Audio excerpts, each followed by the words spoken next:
Hello, students. Today we are talking about Poly-Wog. Poly-Wog, isn't that like a baby frog? Yes, there's a song that the Bare Naked Ladies sing about a pollywog I hear in a that bog. they're a Canadian band from the 1990s. They are. Wonderful. Okay, so today we're going to be looking at some characteristics of polynomial functions, maybe even some that are about frogs, hence the name. I think that's pretty witty. And then we're going to talk about different kind of ways that we could create different types of polynomial functions. So for the warm-up, it looks like we're being asked to sketch cubic functions with different types of zeros. And Mr. Butterworth's making some weird noises. This is the song.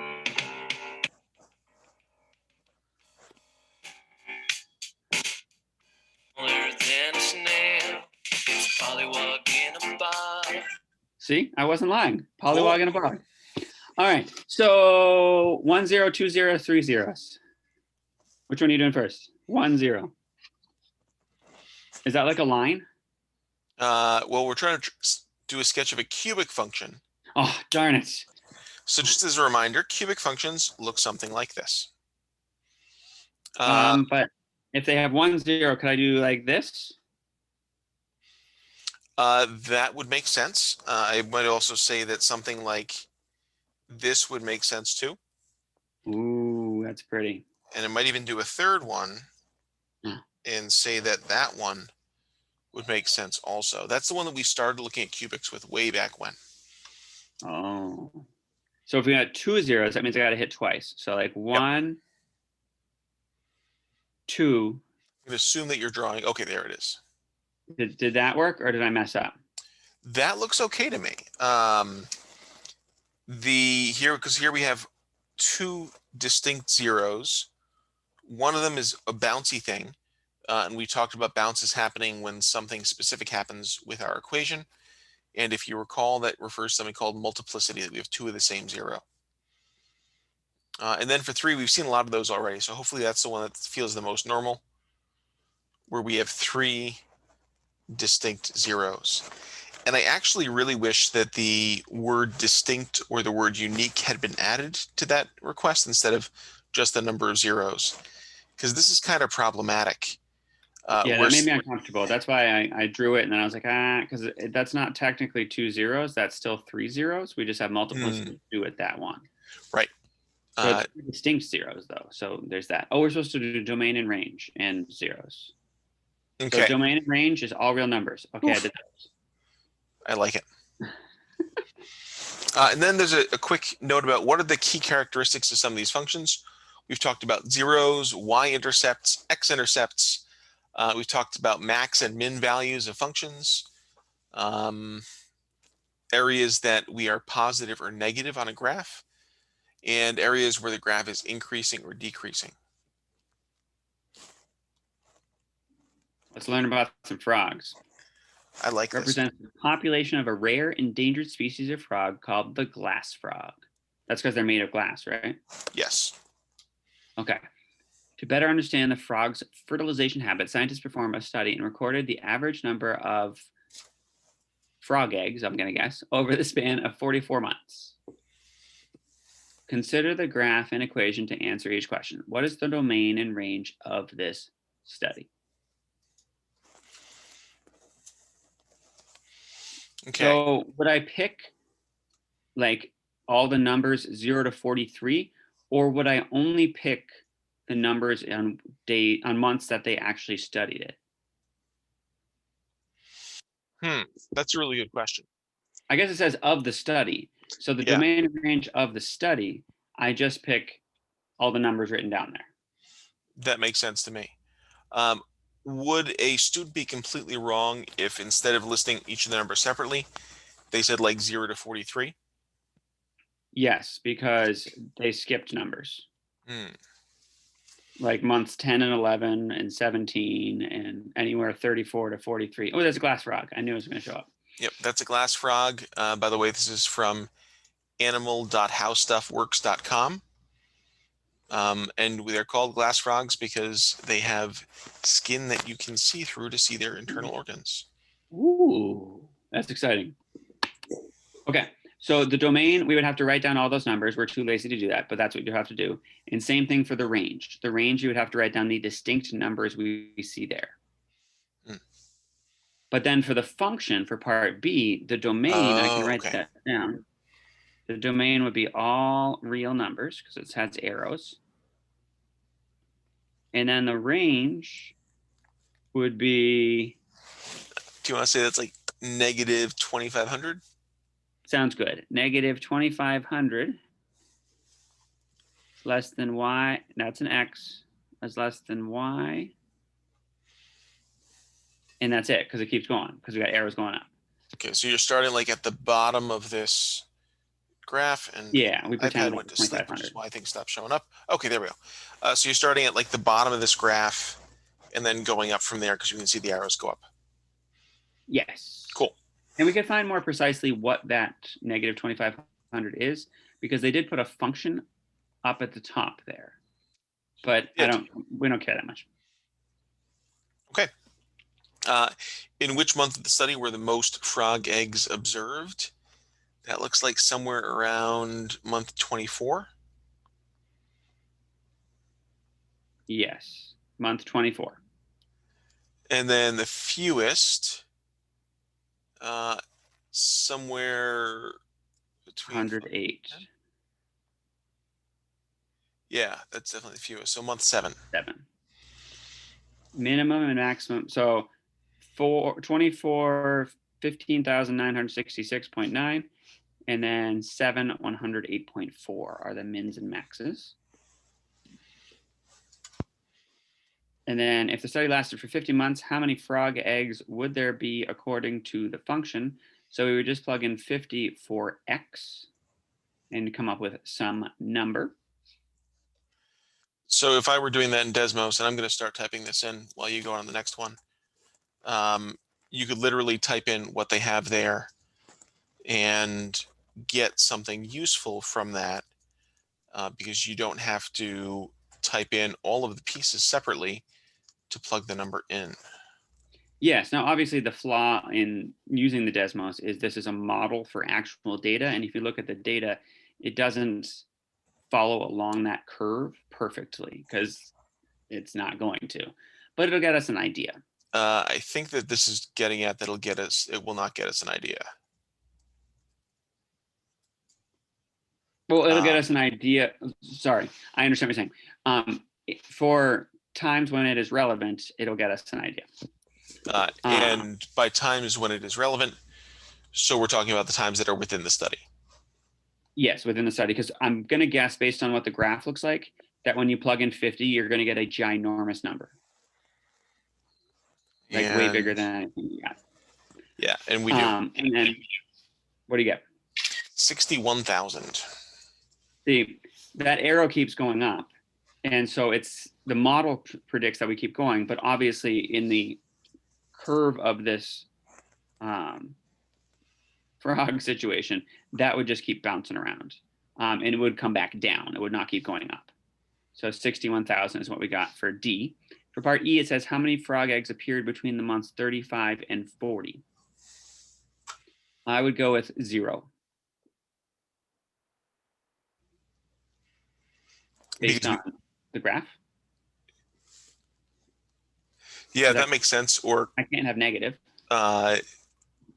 We also don't know if, since these numbers are kind of sporadic, if they're not recording data when there are no available, or if they just didn't record data during those months for whatever reason. Right.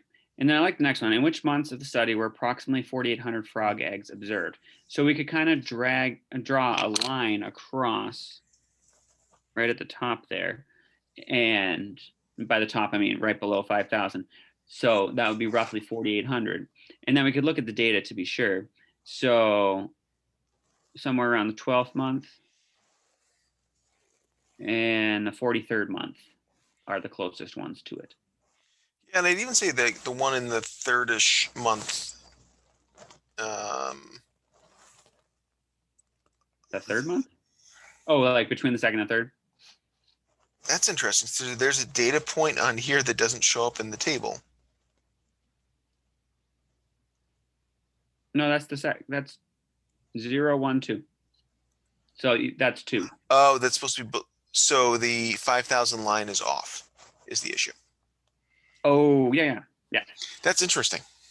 Well, we figured that out. So we have a couple months where we're roughly 4,800. Let's see what we're supposed to do next. All right. Oh, look, now we're on to something that's less specific. And all right, cool. It didn't show up on my screen for a second, but it's there. So this is just the graph of what we're looking at. And it says, determine the x-intercepts, which you already plotted. What do the x-intercepts mean in the context of this problem situation? That means there are no glass frogs. Frog eggs. Eggs. The average number of glass frog eggs is 0, is what it would be. Cool. I had to look at the terminology they use. State the end behavior of the function. So that's using those arrows things, right? Oh, you're using the word goes to infinity. Y goes to infinity. That's this part here. And as x goes to negative infinity, y goes to infinity. That's this part here. Does this make sense? No.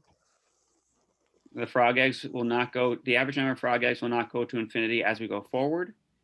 And as we go backwards in time, we did not come from an infinite number of frog eggs. It's true. So it may be that there are other functions that would better serve to graph this, but we don't if have we wanted enough a more math longer yet. term model. Yeah. Yeah. How many frog eggs were observed at the beginning of the study? So that's at 0? I believe so. 10,534. Is that, or are we supposed to use the graph for that? I don't know. It's not clear. According to the graph, it's 10,604. Which is pretty close anyway. Yeah. All right. So looking at, oh, and so at the beginning, that's just how many initial frog eggs there were when they looked the first time? Yep. So looking at question 4, we have some weird things that happen just because of the nature of this graph. And I'm going to do kind of a weird thing for the increasing thing. I'm going to say that the frog's egg population is increasing from t equals 6.938 to t equals, what's that maximum at, 22-ish? Yeah, 21, 22. And then I'm going to say, call it 22. Sure, I like it. From 41.257 to, I'm just going to say 43. And I made some choices there as far as what to include and why I chose those specific points. I only chose points where this graph was in the positive because I don't think that we can have negative eggs. And we might have 0 eggs, but those dips below the x-axis don't make sense with the context of trying to combine this model with the real world. And then the other choice that I made was I stopped at 43, which was at the end of the study, because I don't think that the model is valid after that point, and chose to kind of indicate that as a stopping point. So if the students had wanted to do this just based on the graph, would they have changed that first number to somewhere around a little more than 5? Yeah, I think so. And then the 41.257 would be more like 37. 30, yeah. 37, 38. And then they would have gone to infinity, and that would have been okay. I think that either way that you want to interpret that is totally fine. And I don't think that there's necessarily something wrong with either one of those. So your argument would be from t, for decreasing, t equals 0 to 4.641, and t equals 22 to 34.426. Yeah, I think that to me makes sense. But again, you could use those negatives, and that would be okay. And if you use the function itself, whatever numbers you pick where we break, just like at the 22 where I have a 22 here and Mr. Carlson had a 22 here, the same thing will happen here, where this number will show up on both the decreasing and increasing statement, and that's okay. All right.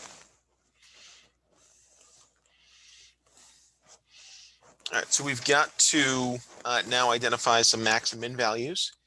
And here we're just going to refer back to stuff that we've seen before as far as what these relative max and min things mean. Just trying to get everything so I can see it on the screen. Okay, so we've talked about relative max and min values before.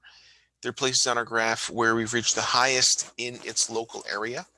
So for example, or lowest I should say as well, the point 21.5 comma 14,540.503 would be a relative max. Does that make both of those other ones relative min? It does. Relative min. And the reason that we differentiate for this is that this is a maximum value, but it's not the highest value even on the part of the graph that we can see. But it is higher than any points that are surrounding it. What I've done in some of my classes is I zoom in. And so if I zoom into that relative max, that was the highest, which I guess I could just say, if I zoom in, that's the highest that you see of the graph. If I move it down there.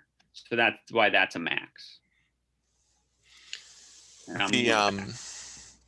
Yeah, and we can also see like this graph is going to continue going up, up, up. Again, doesn't make sense in the model, but if we're talking about something called an absolute max, we'd have to consider that this is continually going up. And in fact, we'd say this does not have an absolute max because of that. It does, however, have an absolute minimum. An absolute minimum? Ooh, that's creepy. Because since we're going up on both sides, the lowest point that we can see is the absolute minimum.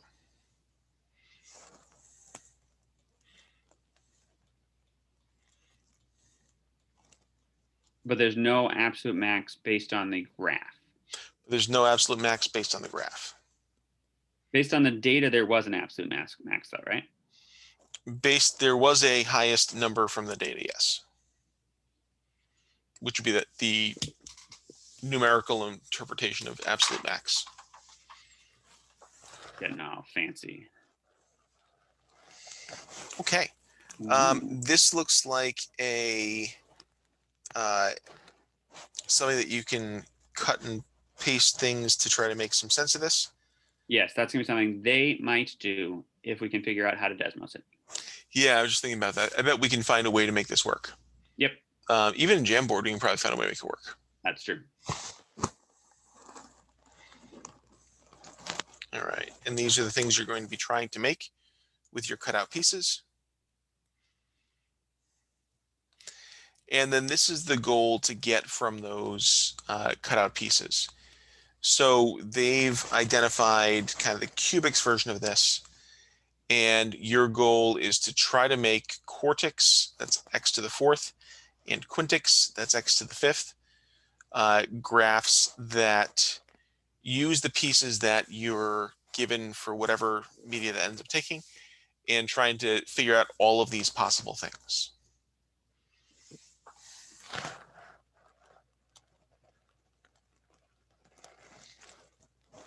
And then we get some conclusions from that as well.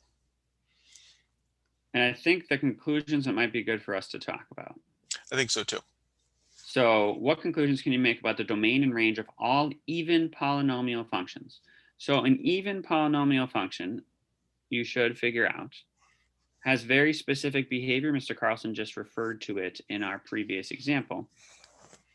It's going to I don't know what you're talking about.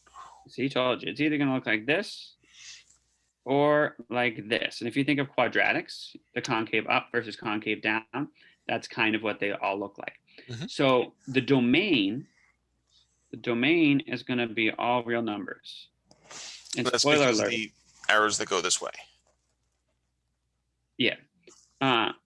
Spoiler alert, that's going to be true also for odd polynomials, because any Sacre bleu. all real numbers.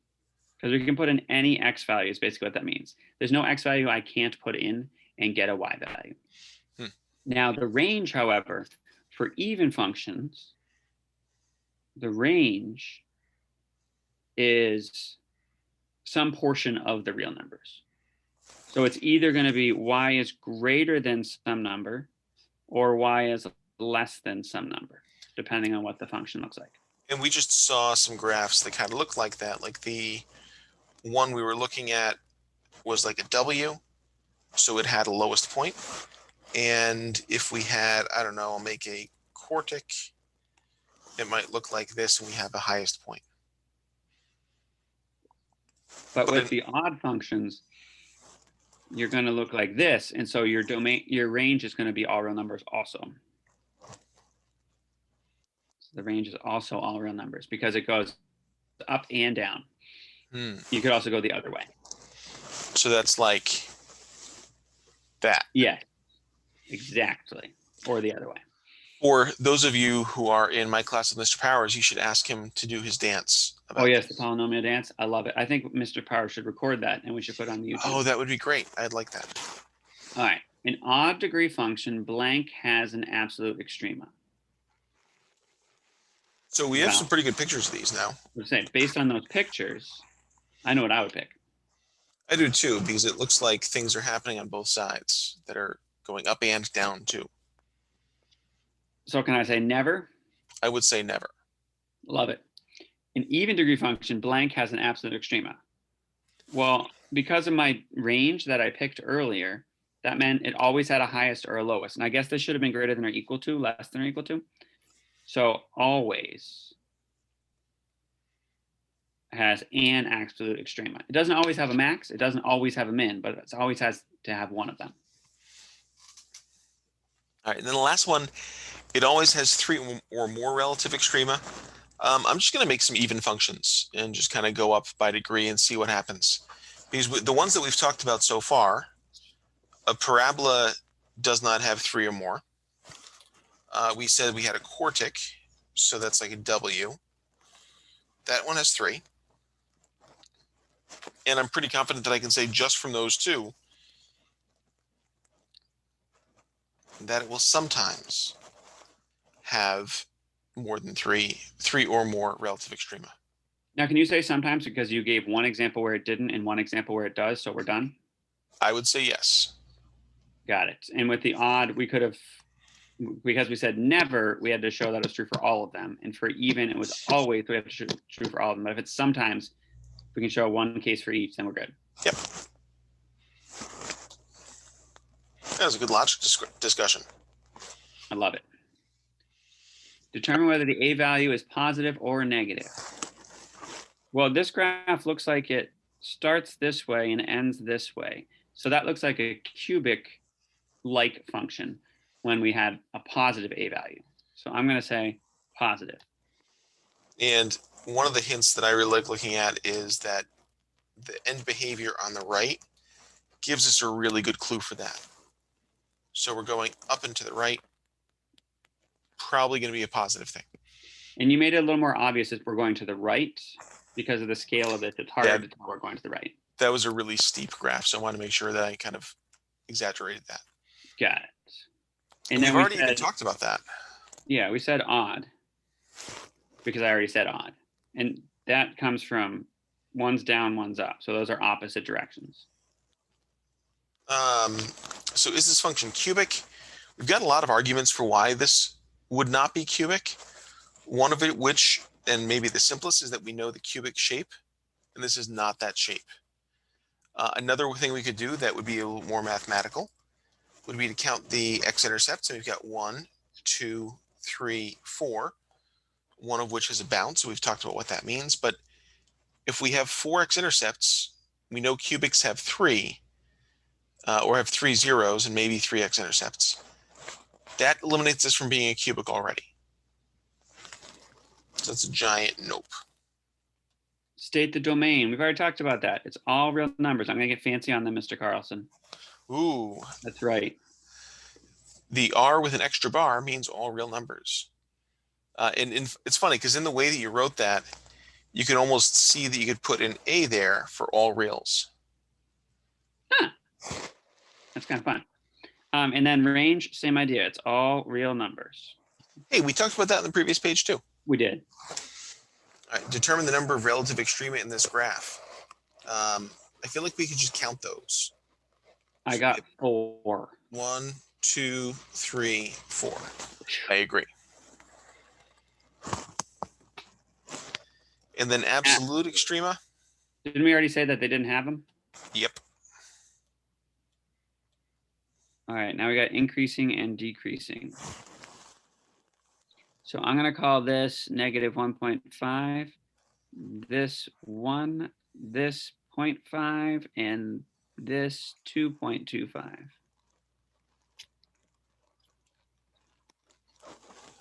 Do you agree with the numbers I put down? No. But I fixed the one that was wrong. Or did I say negative 1.5? You did. Okay. So at the beginning of this graph, by that I mean looking at the left side, here my graph is increasing. So I'm going to say negative infinity to negative 2.5. And I used a comma for this. We haven't seen this, Mr. Carlson. We have. We just had a few different ways to write this. Oh. So I'm going to use this as interval notation. Ooh. And this means the same thing as saying negative infinity is less than x is less than negative 2.5. It's just a different way of saying this. It's called interval notation. You don't have to use that, but it's an option. Is that the same thing as saying x is less than negative 2.5? Do I not need that infinity there? That's correct. You don't. Okay. But for the first time that we've really dived into that, I figured it was nice to include that. That's fair. So you're saying we increase until negative 2.5. Is it fair to then say at negative 2.5, I'm going to start decreasing? Sounds good to me. I'll add that to my graph too. And when do I stop? At 1. So I stop at 1. So if I use your idea, and by 1 I mean negative 1, then I'm going to build it like that. If you use the inequality notation, it will look like that. And just to be really clear as well, like I'm going to do the next increasing piece, which is going from negative 1 up to positive 0.5. If you wrote something like from x equals negative 1 to x equals 0.5, or even if you wrote from negative 1 to 0.5, we're going to give you credit for that. You're showing that you understand what this means. But there are lots of ways that you can notate this. So then you're saying we're stopping increasing at 0.5. And then when do I finish decreasing? 2.25? 2.25. That's where our next negative part of the graph is. And then to finish off my Swedish flag of a graph, it looks like we're increasing again at the end. And that's going from 2.25 to infinity. You might notice that the interval notation is the shortest way to write things. That's why we often as mathematicians do that.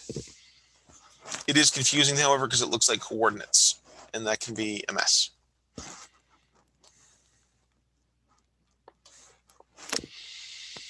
So this next one is the same idea, but you'll notice we have a down and a down. So that means we're an even function. So I'm going to start there, actually. An even function. And because it's down and down, that's like the concave down idea we had with quadratics. So that means that the a value is negative. And I'm also going to take a look at just the right side of this graph, that as we are going to the right, we are going down. And we mentioned in the last graph that that's a good sign. This is the negative a value. Could this be a 6th degree polynomial? Well, we know it's even, so that's a start. I'm going to try the same thing I did last time, and it's going to have a little bit of hitch in it. So there's 1, 2, 3, 4 zeros. But then there's another bump down here.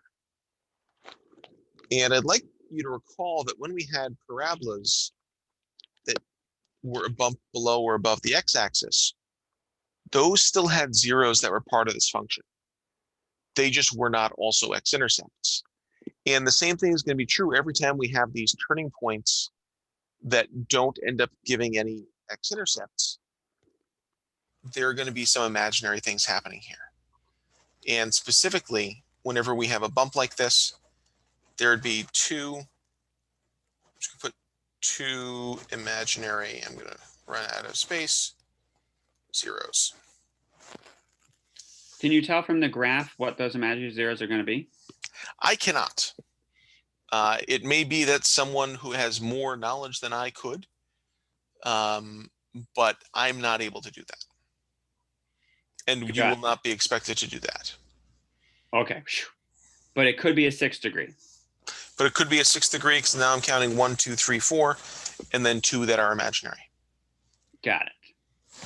And then the domain. So we already talked about the domain. That's all real numbers for that. And then the range is going to be y is less than 2.3. Okay. I was going to go 2.2, but for you, I'll do 2.3. Because that's the highest value on this graph. All right. Relative extrema. We can just count these by hand. We got 1. Sure, I'll erase stuff. 1, 2, 3, 4, 5. And conveniently erase stuff as I was going. Beautiful. And absolute extrema, 1. Oh, because this graph has a highest point. It does. But it doesn't have a lowest point because we are going down forever. Correct. All right. Would it be fair to maybe just color in the intervals where this graph is increasing and decreasing? Yes. And maybe to help them out, let's give them X values here so that they could articulate this if they so want to, which would be a good student move, would be trying to do these. So we'll call that first one negative 2.6. Cool. And the second one negative 1.5. Cool. And then 0.2. Cool. And 2. Cool. And I'll just call it 3 to be lazy. I like it. Okay. So I'll write those numbers down here so that you don't have to have them in your way when you're coloring on it. Negative 1.5, 0.2. That's okay. I am very neat. And 3. You are not. So I colored the places on this graph that are increasing in yellow, and I'm going to color the places that are decreasing in blue.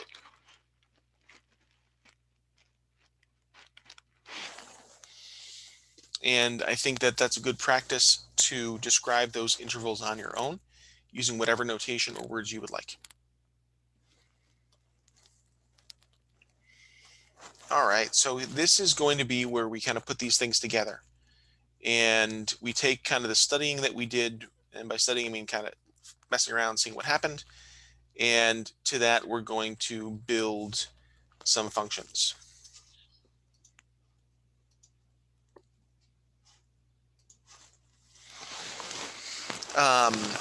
So in looking at this, we're given some examples of functions. We got linears, we got quadratics, we got cubics, and then we're asked to describe any similarities that we see here. Okay. So I noticed that within these tables, the graphs are all the same basic shape.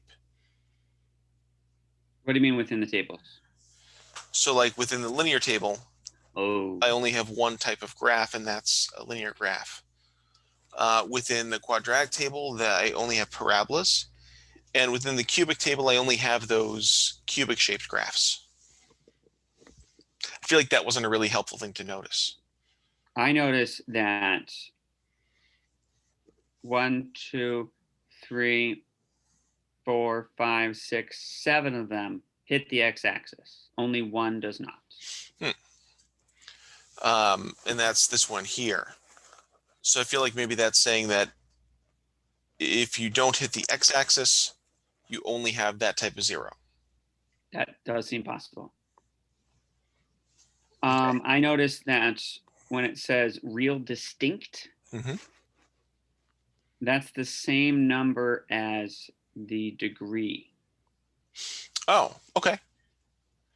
Oh, and that's the same thing here too. Wait, but it's also two imaginary. Are you talking about the quadratic still? Yeah, because you said 3 goes with 3. 1 goes with 1. And 2 Um, goes. and then this one, it's 1, but there are 2 copies of it because it's multiplicity 2. So I Hmm. feel like that works really well with the number of zeros is the same as the degree. Hmm. And that would be true here, whether I or was just not. talking about the real zeros, but you're talking about if I combine the real. Yeah. Oh, So like okay. all of these things, because I see like this one has multiplicity 3. Okay, 3 of the same thing. Ooh, okay. This one is like 1 of one type, 1 of the other type, but multiplicity 2. So 1 plus 2 is 3. So I'm seeing that for all of these, not just the ones with the 3 real distinct zeros. I'm also seeing if I have imaginaries that I was supposed to highlight, um, there are 2 of them. Mm. And we kind of saw that on the previous page where we uh, had kind of the like the loop that didn't quite connect. And we talked about that meant that there are 2 imaginary zeros. Cool.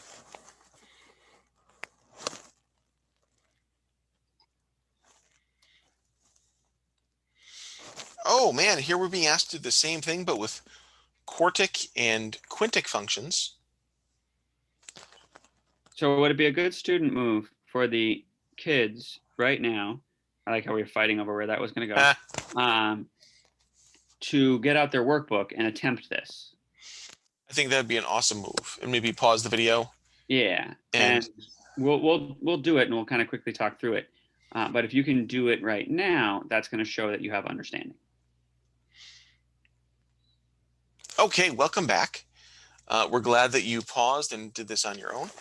And now we're going to spend a couple minutes kind of diving through this. So I'm going to try to quickly go through the quartic things. And I'm going to use the other ones as a model. So, by the way, quartic is x to the 4th. And one of the things we noticed that we could have 4 real distinct zeros because in the previous ones we had the same number as our degree.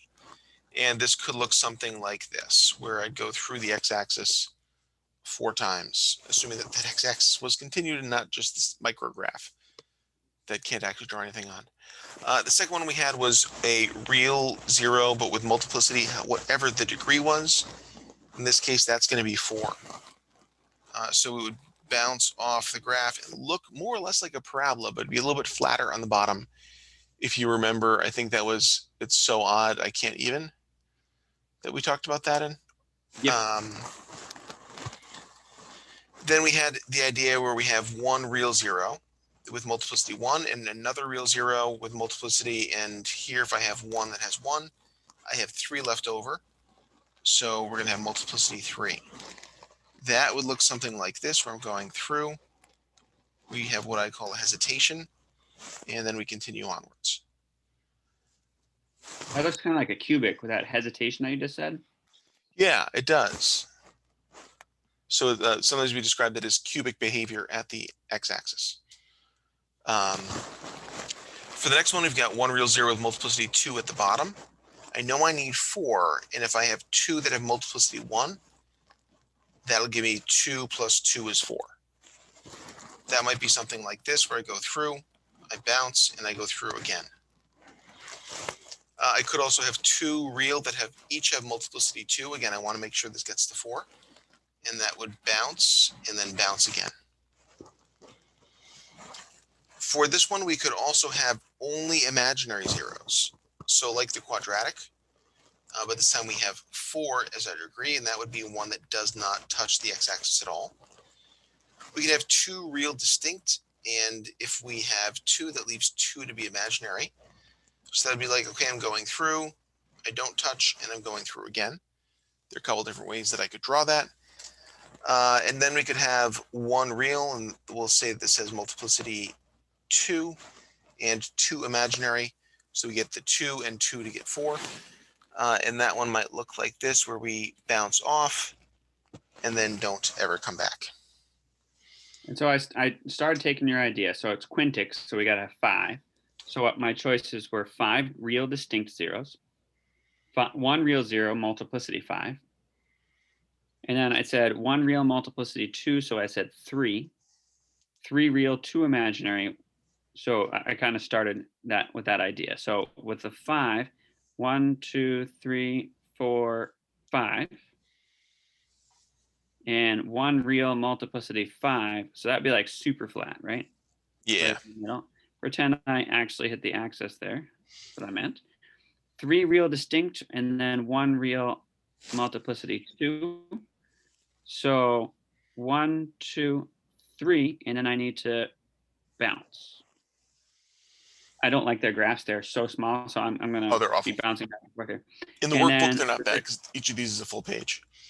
okay, so for the next one, 3 real distinct, 2 imaginary. So that would be the same idea as what I just graphed, 1, 2, 3, but then do like a wiggle up here. I like it. And then I have 1 real, multiplicity 2, and then I have multiplicity 2. Well, I need 4 to get to 5, so I need 2 real, multiplicity 2. So 1 real, multiplicity 1, 2, 3, 4, 5. 1 real, multiplicity 1, 1 real, multiplicity 4 is my next option. So multiplicity 1, multiplicity 4. 1 real, multiplicity 1, and then 4 imaginary is my other choice. So that's going to be through 1 and then zoom. And then 1 real, multiplicity 1, 1 real, multiplicity blank. Oh, did I not wiggle enough? I'm sorry. Yes. And then blank imaginary. Ooh. So I've got to get to 5. Could I do like a 3 for multiplicity here and then a 1 here, Mr. Carlson? Is that allowed? That would not. And we discussed, but we did not really explain why imaginary things have to come in pairs. I don't know that we're going to ever explain why they have to come in pairs. We're just going to say that they do have to come in pairs. All right. So that would be like going through, bouncing off, then having a wiggle. Something like that. Perfect. Okay. I was just making sure all my graphs looked slightly different, and they do. All right, and hopefully you're matching this up with how you did. You may have some things that you misunderstood or need to kind of figure out. Make sure you ask about those in class when you see us again.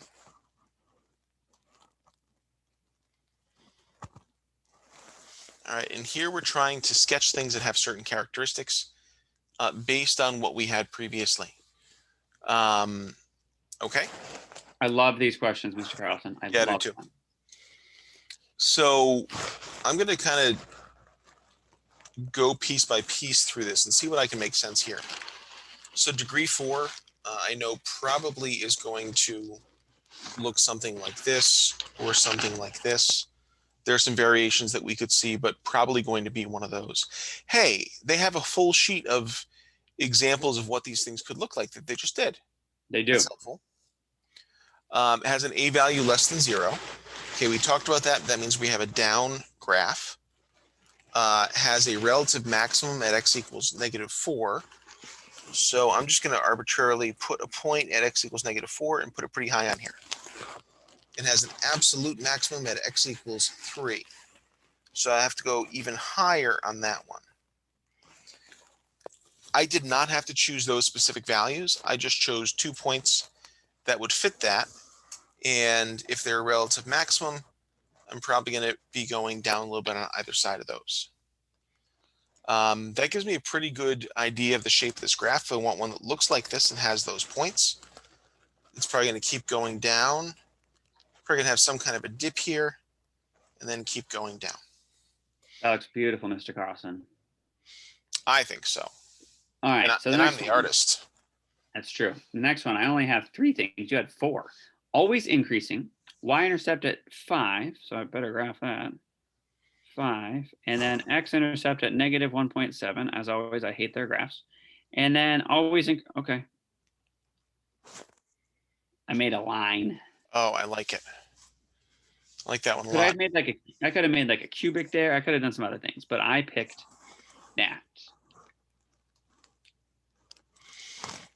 Okay, and then we have some other ones that we're looking at. Looking at C, so what I like about this one is it kind of divides this into some different regions for us. So I'm going to put some dashed lines on here to kind of help see that at -3 and at +3. This is a nice strategy just to kind of see what's going on between these two things. And, I'm just going to sketch a shape in here and see what happens. So we're increasing up to -3. So I'm going to have something like this. Ooh, and then, okay, absolute max at y=4. I need to be careful and not go over -4. So let's see what happens as I decrease and then I increase again. Oh no. If this is going to be a polynomial, and it's supposed to be, I'm going to go over y=4 pretty soon.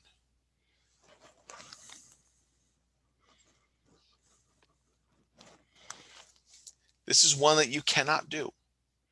There's no way to have an odd degree with a absolute max. Those meanies. What jerks. All right, let's try D. As x goes to infinity, y goes to infinity, or f of x goes to infinity. As x goes to -infinity, 4x intercepts. Okay, 1, 2, 3, 4, and a relative max at y=3. Okay, so that's like, I'm just going to put a little point right here. Okay, now connect the dots. So I've got through that x-intercept, down, through that x-intercept, down. Wait a minute.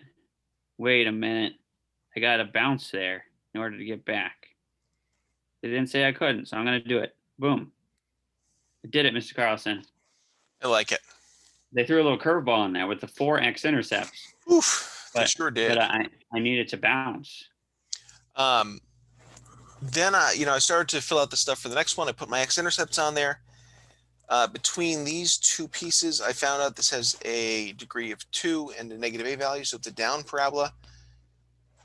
And I'm looking at this, and I don't think I can draw a down parabola that hits all 3 of those points. And part of that might be that we have 3 x-intercepts and allegedly have 2 degrees, which is 2 zeros. That seems like a problem, Carlson. Yeah, that's another nope. How'd I get all the nopes? I don't know, but I will call you Leslie now. I see what you did there. And I think that's it. That's all we've got for today. That is. Have a good one, friends.